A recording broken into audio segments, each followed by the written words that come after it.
I've been asked about my favorite pet when I was growing up.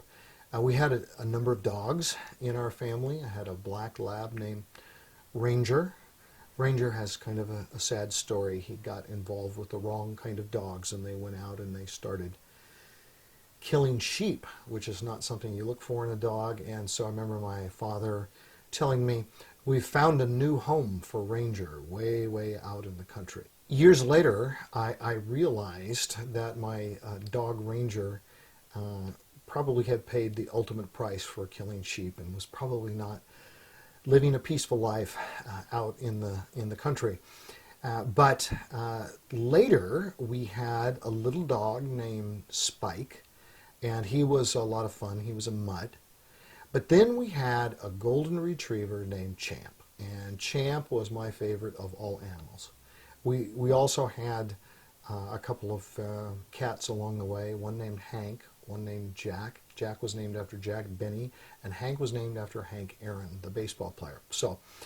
Uh, but Champ, my golden retriever, was my favorite, and I would often go out in the backyard and sleep under the stars. I had a telescope that I got when I was in maybe fifth grade. I would go out every night, look through the telescope every clear night, and that included a lot of cold Oregon nights.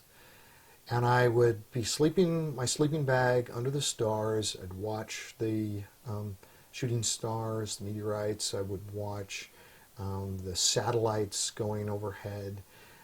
And a Champ would crawl into the sleeping bag with me, and he would lay on his back, and so we were both kind of watching the stars together. And we had a great relationship, and he used to actually crawl up on the roof of our house. It was a flat roof on one side, and my dad made a little platform where he could come up from the backyard, and so when people would come by our house, they would see a dog up on the roof. And I got a lot of comments about that. But then one of the great delights later in life was introducing my wife Nancy to dogs for the first time, because when our girls were small, I told Nancy I really want to get a dog, and somebody, our friend Mindy, offered us a English Springer Spaniel. And so we had the pick of the litter, and so I went over and I chose this dog, and I brought this dog home and gave him to our children. And Nancy, who had never had a dog, immediately fell in love with this dog. And since then, we've got a Dalmatian that we still have, who's 13 years old, named Moses.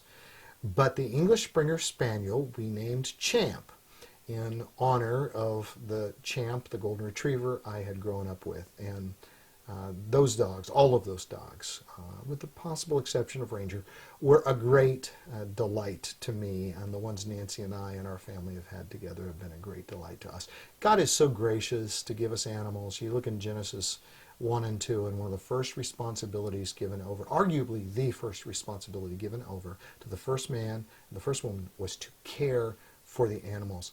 And God uses animals in our lives, and I'm convinced that while some people go overboard with their pets, yes, and spend way too much money on their pets, yes, I get that, compared to human need in the world, but I also believe that God has used pets to minister to and speak to and be a comfort to and a companion to many people. And God created them, God created us, and God created us to have a bond and a link with them. Not only true of dogs and cats, but certainly of horses, and sometimes it might be a guinea pig, it might be a rabbit, it might even be a fish, it might be a turtle, but whatever it is, consider those to be part of God's gift to us as human beings.